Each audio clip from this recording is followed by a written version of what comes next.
All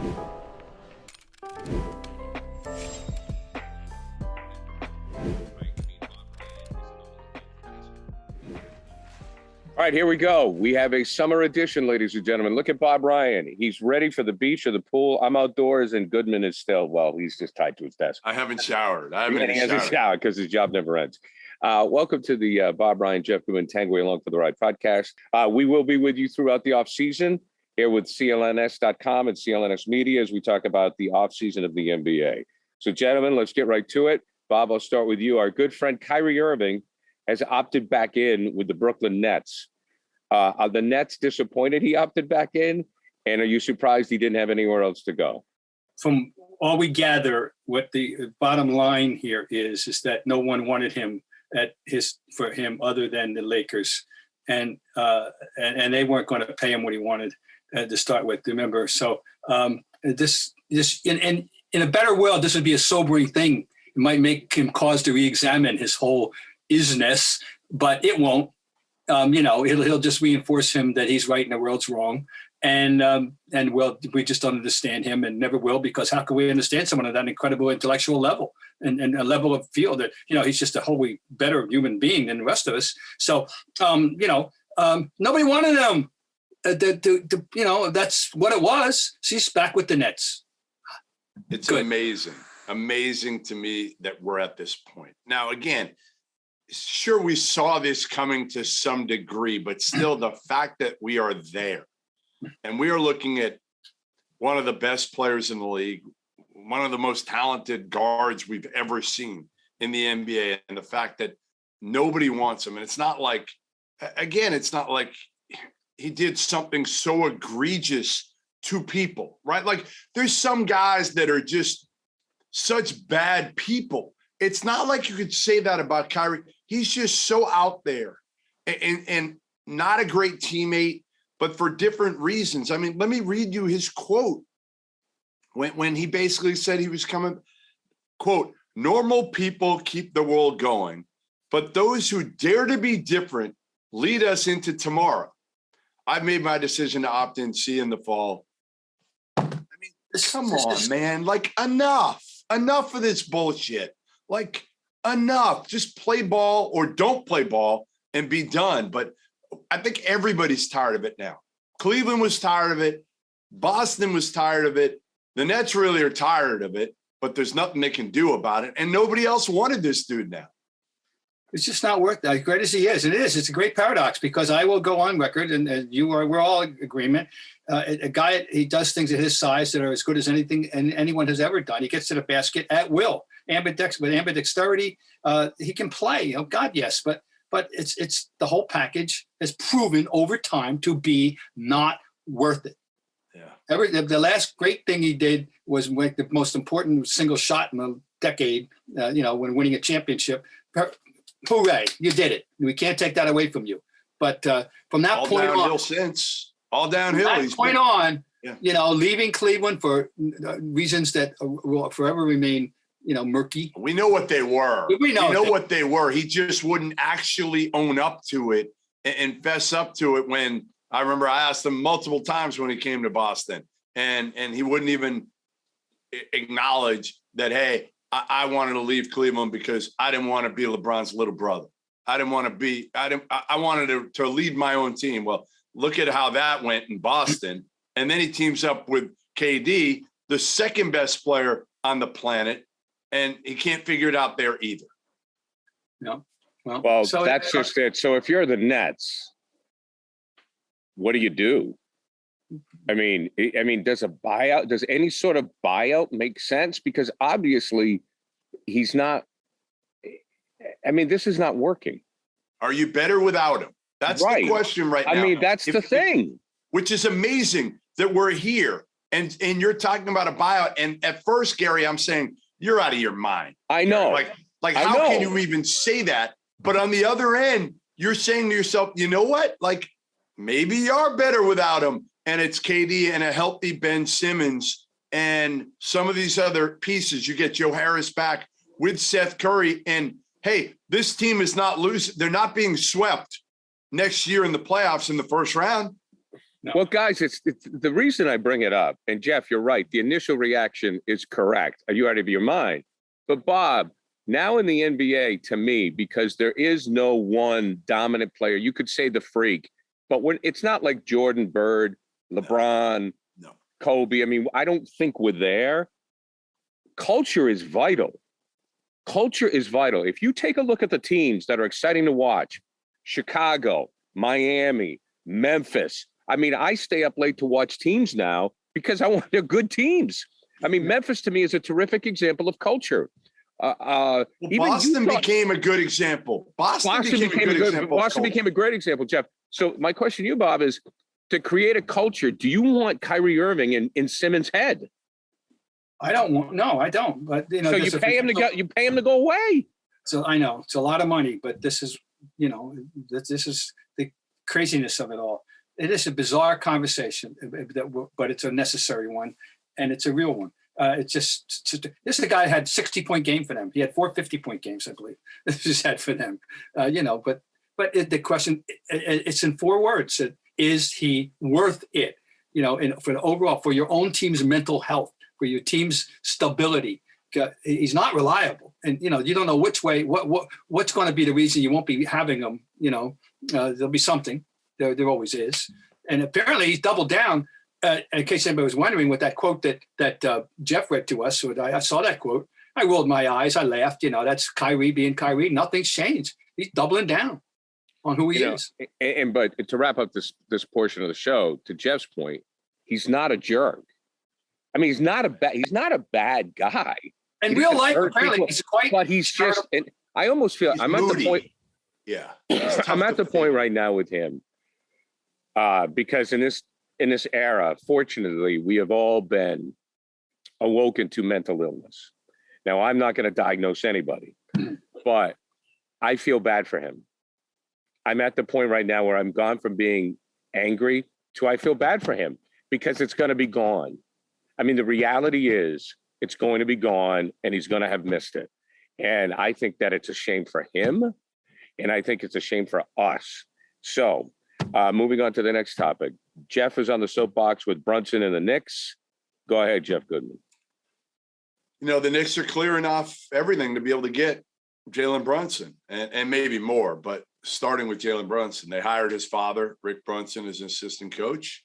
Leon Rose, his son, is Jalen Brunson's agent, and Leon Rose obviously ran CAA before he came over and is running the Knicks, which I thought was a questionable pick by one James Dolan. But listen, they're gonna get Jalen Brunson, and I love the dude. He won 2 national titles at Villanova. He was a huge piece to Dallas's success this past year. He showed that without Luka on the court, he could be an alpha dog. He could be a number 1 guy and win playoff games. But I just don't know if he's worth clearing the deck for and maxing out to get Jalen Brunson. But you know what? Listen, they got to get momentum somehow. They got to be relevant somehow. And maybe it starts with Jalen Brunson and he makes Julius Randle and RJ Barrett better. And then maybe you can attract another free agent once you start to get some momentum, right? So I kind of get it, but I also look at it as, man, that's a lot of money to spend for Jalen Brunson if that's what's going to happen here. Well, I, too, have been a fan of his since his Villanova days, and I remember having a conversation with Rick Carlisle about him, a couple of years ago, and the virtues that he brings to the team. And yet, I find it hard to believe that he's this valued. Although he did have a 41-point playoff game, did he not? And he's elevated. Maybe he's reached a level that I was unprepared to acknowledge. So I've had to backtrack here, and maybe I'm underselling the guy that I actually like to start with. I just had him. I said, I wanted this guy. I've been fantasizing here about getting him here, but not to start, but to be in the mix, to be on my team. But the idea that he is that coveted by anybody, and the Knicks who need something badly, it blows my mind away. And I still can't get there to think that he's worth, and I like him. I want him, but he's not worth, to me, that kind of money. Guys, that's the state of the league, right? People are going to overpay. We saw it with Major League Baseball We've certainly seen it in the NFL with specific players, but that's the point we're at now. I mean, the NBA, Well, they're going to overpay, Bob. It speaks to the Knicks' desperation, right, Jeff? Don't you think? The Knicks are. Yeah. Well, Here's what I would say. I mean, but you know. he's not the marquee name that's going to dazzle all but the really sophisticated fan. I don't think that. Bob, here's what I'll say. All right, ready? I'm going to go through it with you, and you tell me where he fits. We're gonna run through a few guys, okay, at the point guard position, and you tell me where he fits in right now, okay? Okay. Steph, no, obviously Steph's better. Luka's better. Ja's better. Trae Young's better. Damian Lillard's better. After that, I'm going to give you some other. Those are Chris Paul's better, although he's 36, 37. Drew Holiday. Who you take, Jalen Brunson or Drew Holiday? Holiday. Okay. Yeah, flip a coin. De'Aaron Fox. I don't know enough about him. I mean, I haven't. He's out there and then win. Toss-up. These are all I know Toss-up. LaMelo Ball or Jalen Brunson. Man, I might take LaMelo. Hello. Okay. Lonzo Ball. I might take either one. Toss-up. Yeah, I mean, I might take both LaMelo or Lonzo. Yeah. Fred VanVleet.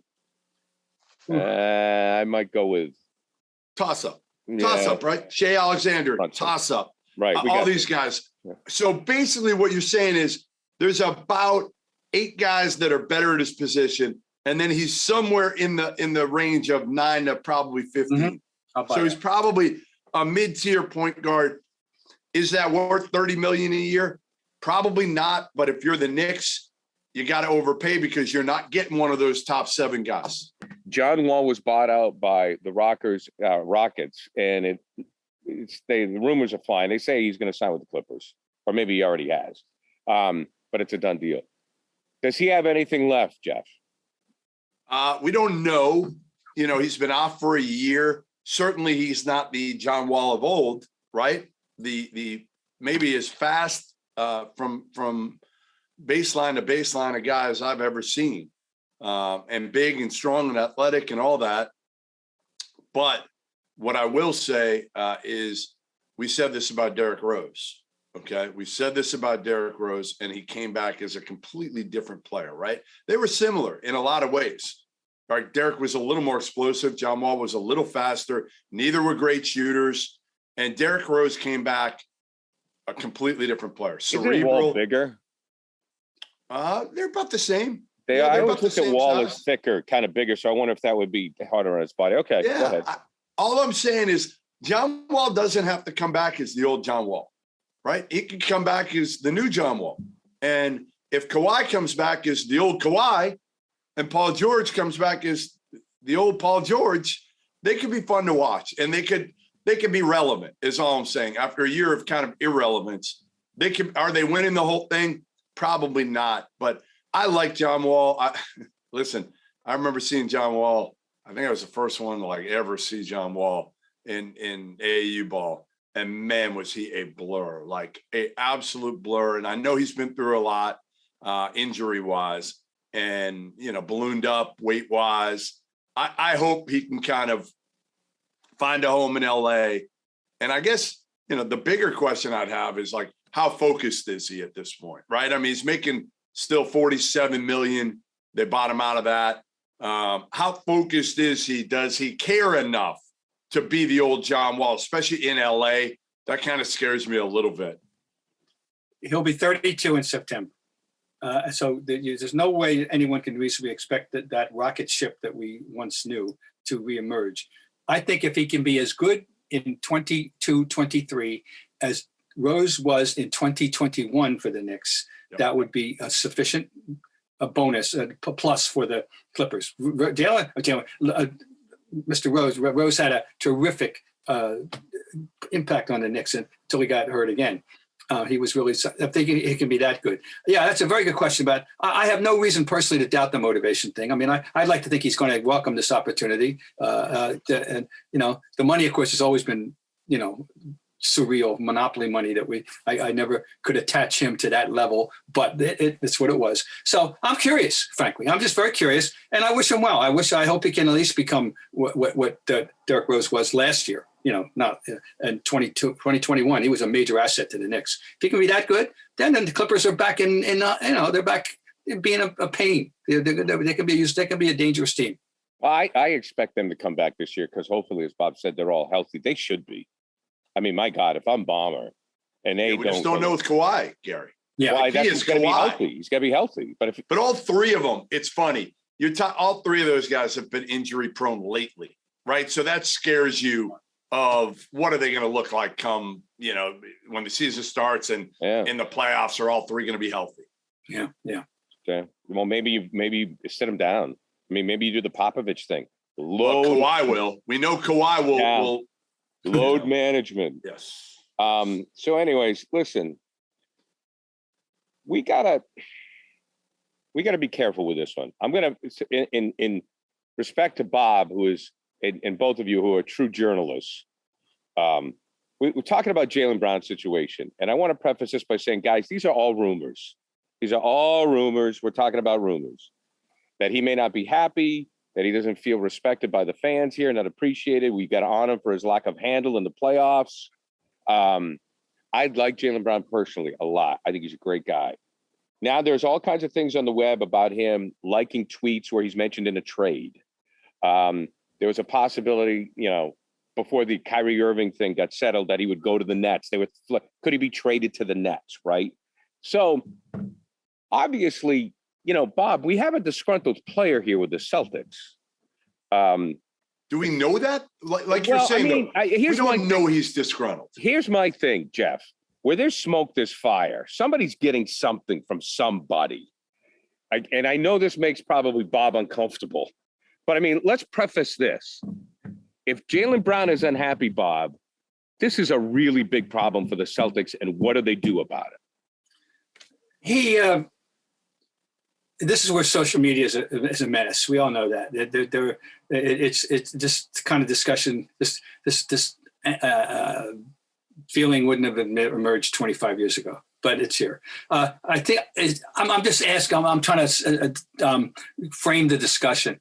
Are we going to take away from what he's been saying that he feels himself in competition for fan approval with Jason Tatum specifically? Is this like, let's say we're the public is mommy and daddy, and they're the kids, and you love Jason more than me, and look at my points. I always average as many points as him. I'm a great defensive player. I'm done this. I was better in the finals, right? Yeah, he was better in the finals. Right. And yet mommy and daddy still love him more. Why?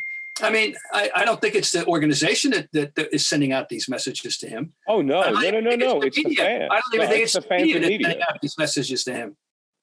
So this is where, if he could live in a bubble and stop worrying about what some guys tweeting and Instagramming and TikToking and any other.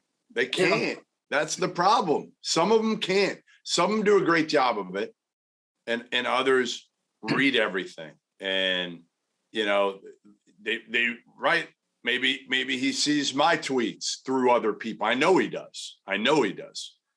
Because I think he's liked them or liked other people commenting on my tweets that he should have been traded or should have been on the block months ago. And I still stand by it. I still stand by the fact that I think Brad Beal is a better player and a better fit for the Celtics. That doesn't take away from the fact that I think Jaylen Brown is a hell of a player, has gotten so much better as a perimeter shooter, but still has a long way to go in terms of his handle and his decision-making. Yeah, that's the handle thing, which of course was, acutely a problem in the playoffs. There's something there. I mean, there's something there, and Udoka has to handle it. This is where Ime, I think, earns his money. Sure. Well, he can connect with these guys better than Brad, right? He will handle it. Instead of Brad might ignore it, he'll handle it. And ultimately, all that matters is how all that should matter is how he feels that the organization treats him, right? And yeah, they might listen, one of Ime's strengths is the fact that I think he can have different relationships with different players. Not every player is the same. You're not treating everybody the same because some guys don't handle the criticism quite as well. So you got to be careful in this day and age. Jason Tatum, and again, the way he's built is different than the way Jaylen Brown is built. So I don't know. I mean, again, I feel like, listen, you're getting paid a ton of money. You're not as good as Jason Tatum. You were better in the NBA Finals, but you're not as good a player as Jason Tatum. Jason Tatum will be a top 5 player in this league in a matter of time, in a clear-cut top 5 player. Right now, we're saying he might be on a given day or a given series, but the consistency isn't there. Jaylen Brown, to me, still, if you're ranking players in the NBA, you're putting Jaylen Brown in that 20 to 30 range for me. Well, the key word, the verb that I heard back there was should. And, he should, but, that should is conditional. He's not, apparently. But I think there's enough time, and I think I agree with you. This is where coaches now earn their money far more than X's and O's. Right. That's for damn sure, particularly when you have talented people. And this has always been true. So that was Auerbach's greatest strength, ultimately, was he definitely treated them all differently, individually. And so anyway, it's early. It's in the season. We haven't even hit July yet. I'm not panicking on losing him or worrying about. Let's let the people with getting paid the money to straighten it out do so. Well, maybe it'll motivate him. Motivate him to continue to get better, because as we all know, the greats, regardless of what happens in the offseason, always manage to get better. I mean, he's making. Listen. Next year, he's making $28.7 million. Tatum's making $30.3 million. I mean, come on, Oh, I know, but you know what, Jeff? While you guys look at other things, this is what I look at, because of what Bob said about social media. Every player's worried about their brand. So when Jason Tatum was doing Subway commercials and all of this stuff, and I mean other commercials as well, all of a sudden Jaylen Brown shows up in a shooting contest with Anthony Anderson on Jimmy Kimmel. And what that tells me is that Jaylen tells his people, get me out there. So he signed with Gary. He signed with Kanye's marketing agency. Well, that says it all to me. He was the first one. Now, who is gonna possibly align themselves with that knucklehead Kanye? Right. But he did. He's a smart dude. Well, we know. Well, Kanye's a knucklehead, but when it comes to show business, he's smart. I mean, no question. The political side, somebody's smart with him. But he's really smart. But to me, you know what I'm saying, guys? You see that, and that's where he's at. But he's not Jason Tatum. I know, but he wants to be. He's not. But he thinks he is. Yeah, he thinks they're on the same level. But in my opinion, he's the only one who thinks they're on the same level. All right. Well, I mean, I like the kid, and I hope that they figure it out. Okay, to wrap things up, Adam Himmelsbach of the Globe, I thought, wrote a really nice piece today with Marcus Smart. And Bob, we're going to let Bob tee off this one, because I have done a 180 on Smart because his player's done a 180. After reading this article, I really appreciate Marcus Smart's passion. Is he perfect? No. But, in this article, as Bob can elaborate on, I mean, this guy is just losing bothers him, Bob. I mean, he takes this personally. After the big takeaway from reading the article, the man cares. And I think isn't that what we all want? We, the fans, the media, we like to think that he really cares. Talked about sleepless nights after the aftermath, talk about the things they didn't do, alluded to the terrible turnovers and seemed to take some, personal responsibility as well. I was impressed with it. I think I was very impressed with this. It's not, I think he expressed care, but not despondency. We don't have to put a suicide watch on or anything like that. No, but he's just letting us know, damn it, we could have, should have, damn it, would have done it. And I wish, we could, get a few things back. And that's, I liked everything I read in there, just about in terms of his, you use the word passion, care, whatever you want to call it. So yeah, I come away thinking a little more of him even, and I have thought a lot of him. Well of him. And I give him credit to sound off about the point guard thing. Everybody talking about we needed a point guard. Well, I'm the only point guard that ever got us to this group to the finals. And I've been saying for, the duration here, I categorically said they need a point guard because I didn't think he could ever be or act like a true one. And he did. And he has since the middle of January, he did. And he has lapses at times. He's not perfect. But, hey, I'll go back to the last play of the first game of the playoffs. And if he doesn't do what he does to start with and give up that ball at the right moment, they don't win that first game. And that's that. And he wouldn't have done that in December. We know that. So I'm okay with this. And Jeff, he wants to be here. Yeah, I mean, listen, he's right. Like Isaiah Thomas couldn't do it. Kyrie couldn't do it. Kemba couldn't do it. He did it. Obviously, he did it with a better team around him than Isaiah Thomas had. Let's be honest. Sure. But he did it. And listen, I love Marcus Smart. I've always loved him. He's always been about toughness and winning. The biggest thing was we all were like, well, is he a frontline point guard? Does he make people better consistently? And that's still my question. That remains my question. Is I think his shot selection and decision making has clearly improved. Okay, but to me, I still would like to see him take one more step in that, right?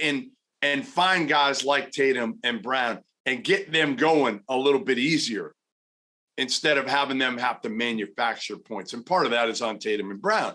But, listen, it's hard to fault what Marcus Smart did this past year. Obviously, in the playoffs, he had some bad games. He had some poor decision-making. He reverted back at times. But overall, man, like, it's hard not to love this dude. It's hard not to love him because, like you said, Gary, he wants to be here, number one. Number two, like Bob said, he's taken accountability, which we all love, right? And number three, he's improved at a time in your career when you don't always see guys change their game. He has looked in the mirror and said, I need to change my game. Agreed. All right, gents, always a pleasure. Next week, more off-season talk. Enjoy the summer. Bob, I hope you're wearing your flip-flops and you relax. Moccasins at the moment. Moccasins. Okay, there you go. Who owns moccasins still? Only Bob Ryan. Bob Ryan wears moccasins.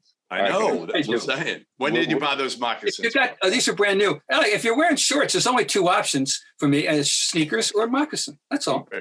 Or flip-flops. You can go flip-flops too, Bob. I don't know. I do not remotely understand why anyone would willingly wear a flip-flop for any other reason than to go to the beach or to go to the shower room in a public place.